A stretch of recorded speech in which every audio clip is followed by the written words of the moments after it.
Welcome to the Mango Effect Podcast, where every week we explore a range of ideas and inspiration that all culminate in designing the lifestyle that we've always dreamed of. No topics are off limits. We get into the practical, the hypothetical, and the downright juicy stuff. I'm Mindy Rosser, your host and lifestyle cheerleader, and I'm here today to talk about how to go about achieving goals the Mango way. So, are you a chronic goal setter or project starter? Okay, I know we can't see hands right now, but if we could see hands, you'd see like all of my hands raised. Many of us can dream about goals that we want to achieve, but actually making them happen is another thing altogether. I'm in the midst of a major growth spurt, both personally and professionally right now, and goal setting is just not getting any easier. Have you noticed that you think you're getting really good at goal setting, you like achieve a goal, and then you set a new one, and you achieve it or don't achieve it, and you think at some point it's just going to get easier, like this whole quarterly goal setting, this annual goal setting, I'll get smarter over time, I'll set better goals, I'll actually achieve them. But it just doesn't seem to get easier. So if you are in that same camp, congratulations. We're all in this together. I don't think there are too many of us who are just perfect goal setters who set goals and achieve them. And on to the next, set goals and achieve them. And I think we have this misconception that really great goal setters are people that we admire. It was this very linear path where they simply set a goal, achieved it, set another goal, achieved it. Because a lot of times the way that we tell stories tends to follow that linear path. Like we actually tell our own story, and when we hear other people telling their stories, it does seem to not feel like this roller coaster ride. It seems like it's like this natural progression. Like if you were actually looking at a chart, that it would be like up, up, up, up, up, up, maybe a little dip, up, up, up, up, up, and I think that's really not how it happens. It is this roller coaster ride of up and down and up, I think I'm there 2 steps forward and like 50 steps back. And it never really ends. It's always changing. It's always evolving. And I think we get this thing in our heads. At least I get this thing in my head where I think, you know what, Mindy, this time, you're going to set a goal that you can just achieve, and it's going to be straightforward. It's going to be linear. You'll be able to stick to it, and you will just get rock solid at setting goals. And I think of myself as like this awesome goal setter. So whenever quarterly goals come around, I'm psyched. Like, sign me up for quarterly goal setting. Like, it's kind of a running joke in our household. You know, quarterly goals, annual goals, monthly goals. I do my weekly plan. I do it all. Seriously. Like, if you think of a planner, that would be me. I like to spend like hours on the weekends planning my next week. I like to spend hours planning my next quarter. Does that actually translate to achieving the goals? Sometimes it does, and sometimes it doesn't. Sometimes I spend all this time creating like the most elaborate plan. For example, I'm going to give you an example here. We're getting real. So, I like surfing. You probably know that. If you've listened to any episodes of the podcast, you probably heard me mention surfing. What I do not like at all, is swimming. I hate swimming. I hate it. Now, it probably goes back to my childhood. You know how everything does. Isn't that funny? Like whenever someone tells a story, you're like, well, it goes back to my childhood. But this really does go back to my childhood. So I had to wear these things called culottes. Okay. You probably have never heard the word. It's probably not even in the dictionary. I don't know. But they're culottes. And so basically they're like, I guess, gauchos. But basically they're like a baggy skirt. And we had to wear those every time we went swimming. I grew up, I'm going to share my story eventually. I'm warming up to it. But I grew up in like a weird religious cult. So we had to wear these things every time we went swimming, so we were being modest, right? So obviously you cannot swim very smoothly in the water when you're wearing like these big balloon dresses that are like dragging behind you. So that kind of contributes to my not swimming well and no confidence in the water when it comes to swimming. I just did not have any positive experiences in that department. So to be a good surfer, in my mind, I've got to be a great swimmer, right? Because if something happens, God forbid, that I'm out there and I'm surfing and there's nobody around. Of course, I wouldn't surf a break with nobody around. But God forbid that like a rogue wave or rogue set comes through and I try to take the jump and I break my board and I have to swim all the way back to shore. Has anything ever like this happened yet? No, I don't surf waves that big yet. But if it did, I should be prepared, right? So in my mind, like every single summer, because summer is when we don't have waves here on the North Shore. Every summer, I get it in my head that this is the summer that I'm going to swim. So it's kind of, another running joke in the family. Mindy's going to swim this summer. She's all psyched. It's been in her calendar. She's got goals. I even have an app that I won't tell you how many times I've downloaded and deleted this app. A swim guru app, Swim Smooth, I think is what it's called. And for those of you who use Swim Smooth, fantastic. Okay. I look at the app and I just cringe. But every single summer I set this goal that I'm going to become a great swimmer, because I want to be ready for the surf season. And there aren't any waves here, or very few waves. We get some rogue waves and stuff that come through in the summer, but not much. But I think it's just really funny because it reminds me of so many things I think that we get in our heads that we have to do. Like in my mind, to be a good surfer and to actually consider myself a real surfer, I actually have to be a great swimmer. And so I set this goal that I'm going to be...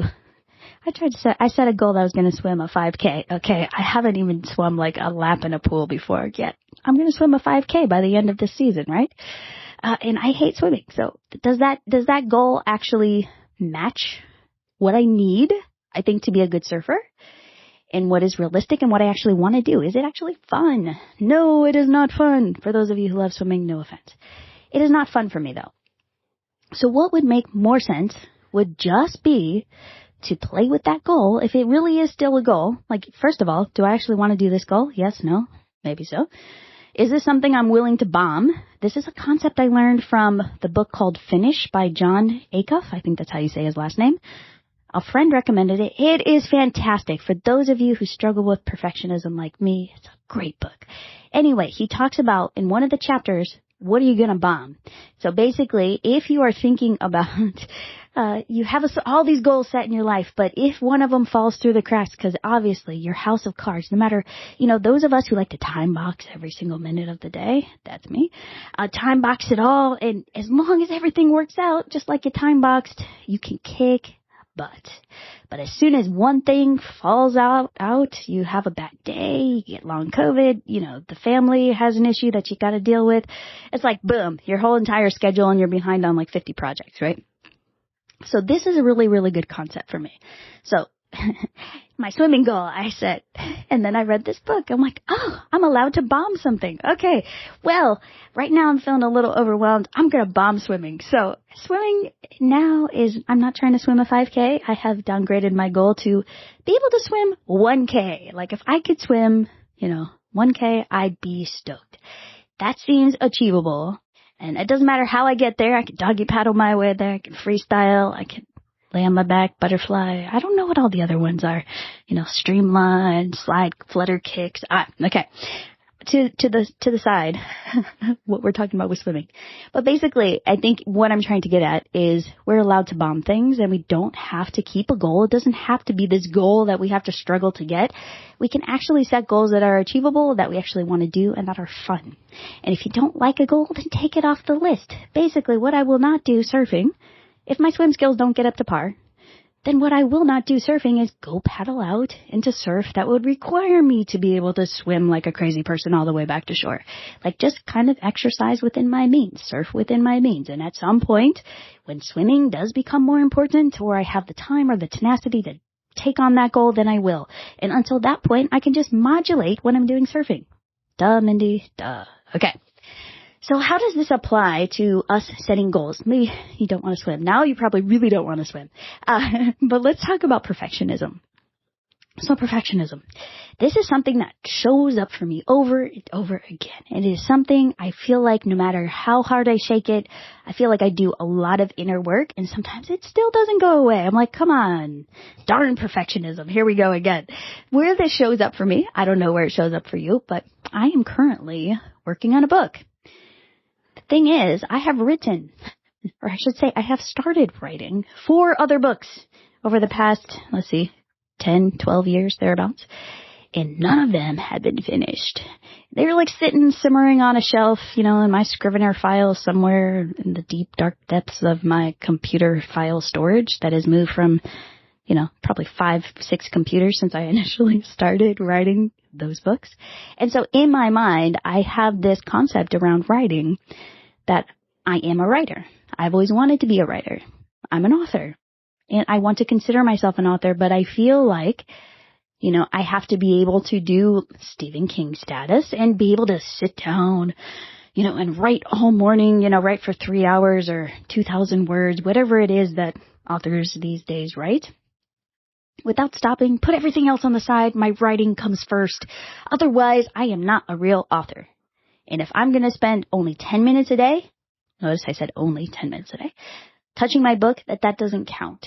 And so what I had to do, I'm actually working with a fantastic book coach who is kind of helping me work through all of these hangups around writing and my relationship with writing and the love-hate relationship that I have with it. I think also a lot of the psychological attachments that I have to writing. I really enjoy writing, especially when I can sink into it. It's just that when you are writing all day for work or for business or for clients, and then you're also trying to work on your own creative projects, sometimes it's very difficult to either, first of all, have enough mental energy to, I think, put towards your creative project and stuff that may not generate you revenue right away. And then also, I think it's just developing those muscles. It's been a really long time since I exercised my creative muscles in this way. So for me, it's really about establishing a new habit. So to me, I was like, okay, so I've got to do this or that. If I can't write an hour a day, I'm a failure. So for a while, I was really good about writing an hour a day, like at nighttime. If you listen to my podcast about scheduling, I was stoked in that episode because I was like writing an hour every single night. The kids would go to bed and there I was working on my book and I felt so proud of myself. But there was the day after perfect where that kind of fell by the wayside when my health took over and I'm like, okay, I actually need that extra hour to sleep. Like I need those Z's. Give me those Z's. Mindy.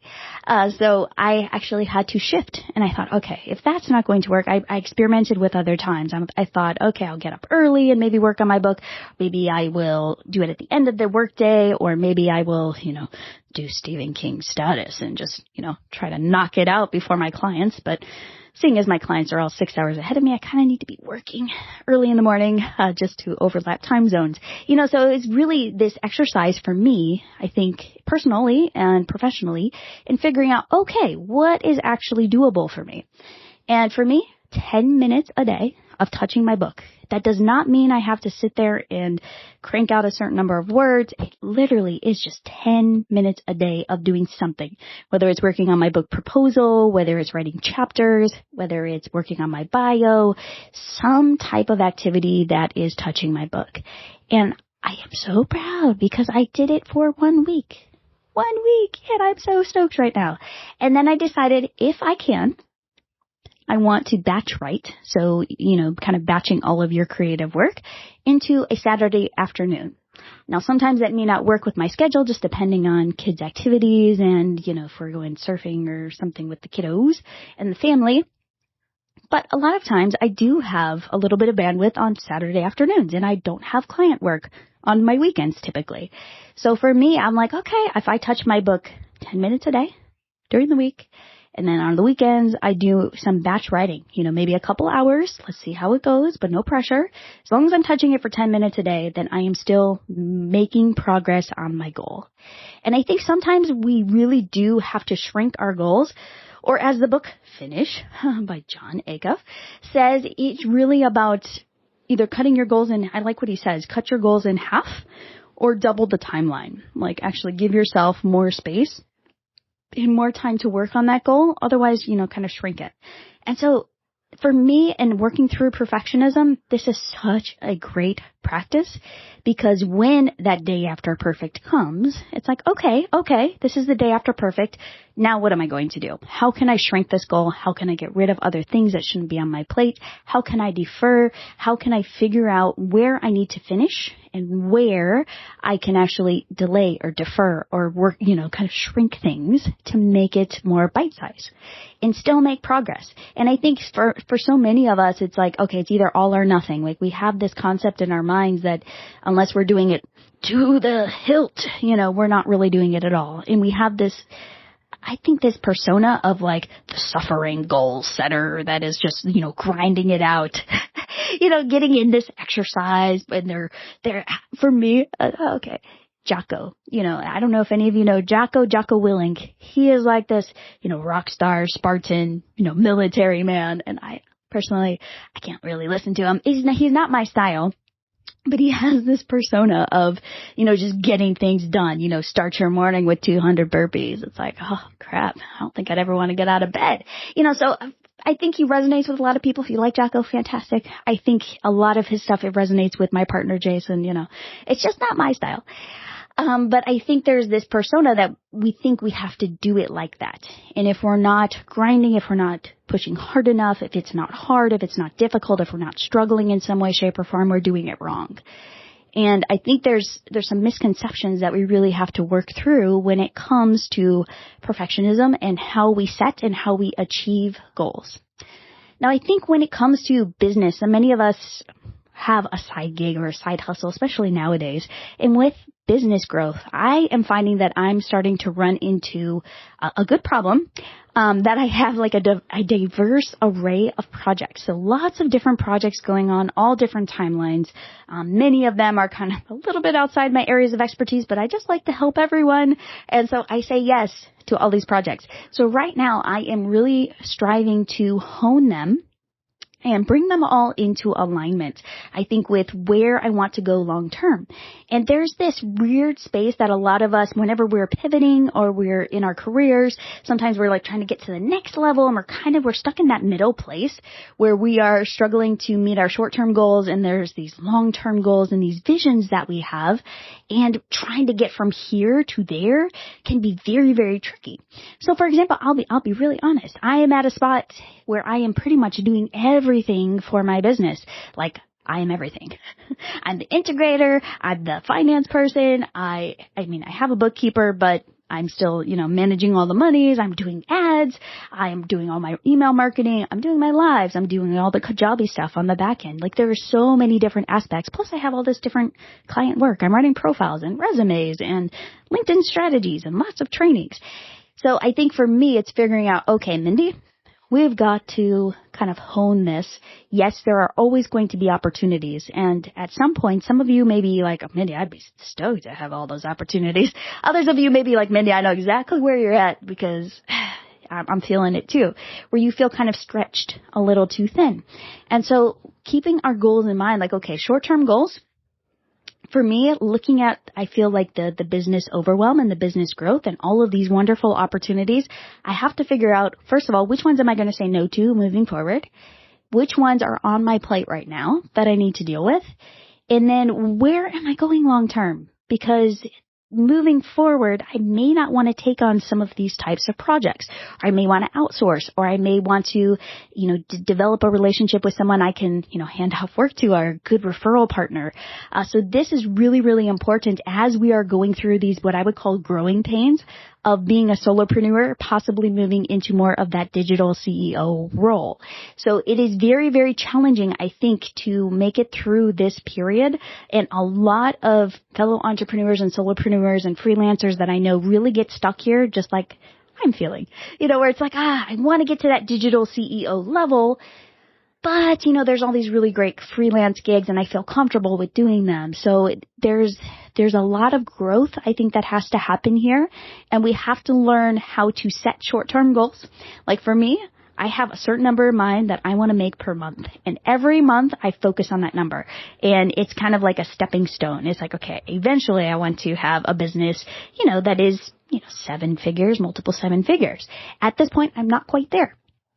So I'm focusing on like a very achievable, I would say, monthly goal. And so every single sales call that I have, I'm writing it down. When I close the deal, I write it down, like how close am I to that very achievable monthly goal. And that gets me excited. It also, the danger to that is you're saying yes to projects you probably shouldn't be saying yes to because either the scope doesn't really fall within your areas of expertise or you're a little bit overstretched. So, but that's all part of the growth and it's part of the journey. And I was talking with my partner today, Jason, and we were just kind of working through because I'm feeling it. I'm definitely feeling the overwhelm and you notice the signs of burnout and you're like, okay, I have to pay attention here. I have to feel all of the things.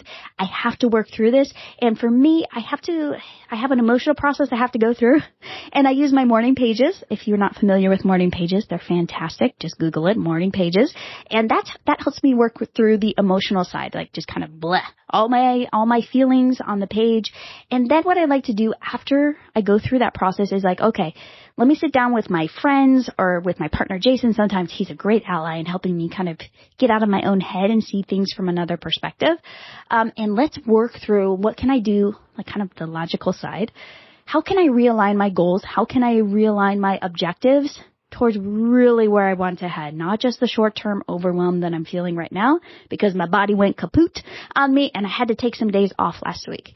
What can I do? Like let's take that out of the picture because I will get well, I will get my rest, my body will feel fine. So taking that into consideration, what can I do moving forward and how does what I'm doing now lead to that next step? I always feel like there are so many as an entrepreneur, there are so many shiny objects and fun projects I want to work on, and I have trouble with finishing. And that is really where I need to focus. So this week, I'm literally looking at my weekly plan for this week. And it is not these sexy, exciting weekly plans. Like sometimes I have like, oh, I'm going to start this. I'm going to create an amazing email sequence or make this ad that's going to convert. And I get really, really excited. Literally the stuff I'm looking at this week, all three, I set my big 3 for the week. All 3 of them are finish this project, finish these drafts, deliver this training. It's so funny. So I think to me, it's kind of ironic because it's like, no, shiny, exciting entrepreneurial stuff this week. So what I'm doing is like, okay, once I finish these projects, then there's this one shiny object that I'm just eyeballing and I really want to jump into. But I'm kind of setting that as my goal. Like, okay, you finish all of these other projects that you have outstanding, Mindy, and you get to play with that shiny object. And so I think we can have some fun, I think, with goal setting and with achieving short-term and long-term goals and just keeping in mind where we want to head long term. What does that look like? What do you want your life to look like? What do you want your business to look like? What do you really enjoy? And this was something that came up today in talking with Jason when we were talking through, okay, Mindy, what do you really want to do? If you could just choose the type of work that you are doing all day, what would it be? And really, the funny thing that I have discovered over the past year or thereabouts, I really enjoy teaching. I love coaching. I love training. I like getting up in front of a virtual Zoom room and delivering a presentation. I love the follow-up afterwards. I love the buzz. I really like engaging with people in that way versus what I thought I enjoyed, which was all the behind-the-scenes stuff. I actually really enjoy, prepping for these types of presentations and speeches and inspiring and motivating people. And for so long, I tried to downplay that and I tried to take that out of my goals because I thought, that's just kind of superficial. Like I should set real meaningful goals. Like I should really be more focused on being the behind the scenes operations person and, being this insightful strategic person versus rah, you're motivational. Of course you can have all of it. I understand that. But I think in my head, I wanted to be seen as this very, very serious, academic, very, very believable, not that I'm not believable, but just like I had a different vision of where I thought I was headed with my business. And paying attention to what I actually enjoy is leading me in a different direction. And that's not a bad thing, but it is paying attention to those signs. And when people give you feedback, like I have learned to set goals based on feedback that people give me. Like I have been given tons of feedback over the past year, areas where I'm very weak, areas where I'm very strong, and really trying to take that feedback into an account as I'm trying to create my life vision. And where can I have the most impact? How are my goals aligning with that? What are people telling me? How do I take that feedback in? If it's negative feedback, how can I reframe that feedback so it doesn't pull me down? If it's positive feedback, is this something where I just didn't even know that was a strength of mine and I should lean in? There's so much that we can learn on this journey when we are setting goals, when we are working towards our goals, when we are getting feedback from other people, and it's learning how to get back into alignment when we get off track. And it's bound to happen. We're all going to get off track at some point in our business or life journeys. It's not like we're going to stay on this one trajectory and never deviate from the path. I don't know anybody like that, honestly. If you do, I don't think I even want to be friends with that person. I think it's all about the journey and the excitement of it and running experiments. And we talked about this last week. Running lifestyle experiments, running business experiments. These are some of the best ways that we can actually figure out if a goal is worthy of being on our list at this present time, or if it's something we should just kind of put off till later. But when you run small experiments, you can start figuring this stuff out. And it's messy. And I think that's where we have to just be okay with goals are messy. And I have used everybody's process. Like I have GTD, I have Building a Second Brain, I have James Wedmore's awesome digital CEO dashboard. I mean, I put them all together into my own process.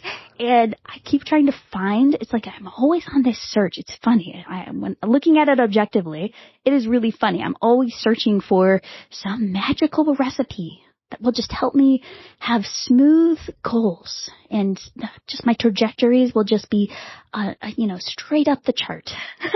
And they never work out that way. And why do I keep searching? I don't know. There's this fairy tale myth that eventually I will uncover the perfect goal setting process. But I'm here to tell you there is no perfect process. And I think we just have to set goals the mango way. And that is much more fluid. That's in alignment with our surroundings, our environment. You have to be flexible. Goals can be changed. Goals can be adjusted upwards or downwards. Goals can be dropped completely. Not every goal needs to hit perfectly. And sometimes we just have to be reminded of this. And I think I'm talking to myself in today's episode. But sometimes it's just helpful to share. And I love to hear when other people are experiencing similar things and hearing their insights and how they work through them, because it gives us ideas how we can work through our own challenges. We all have challenges. So I'm curious, how do you go about setting goals for yourself in your work or your life? Do you have like a perfect goal setting strategy? Is there something I should be looking at? Because I am really curious to know what is working for everyone else. I love talking about goals. I love talking about strategies and how we can achieve them. But also, I don't want to lose the fun along the way. Like there has to be that fun element. There has to be an exciting element, a long-term element. Like how is this contributing to a lifestyle by design? Because that's what we are here to do. And what hang-ups do you have around goal setting and actually accomplishing them? Like, I think the more that we talk about this, the better. I think so many of us try to pretend that we're so good at goal setting. Like, oh yeah, I'm the rock star. Just watch me. I'll set a goal. I'll achieve it. My 6-figure launch is just around the corner. It's just one launch away. I've got it covered. I've got a list of 10,000 people and growing, and it's like, okay, let's get real. Let's have real conversations about this. And then when do you decide to quit on a goal or keep a goal? That's something else like I'm still playing with, and I really would love to hear your feedback. So DM me on Instagram to share your take on this topic. If you want to talk about goals or goal setting or how you adjust goals or set goals or deal with burnout, these are all really important topics for us to discuss. If you like what you hear, please subscribe to the Mango Effect podcast wherever you listen to podcasts so you don't miss an episode. I'd be absolutely thrilled if you could write a 5-star review for the show if you love it. We are a new show, so any reviews and subscribes we get will definitely help us as we grow. All right, I will see you or talk to you in the next episode. Have a beautiful rest of your day. Bye for now.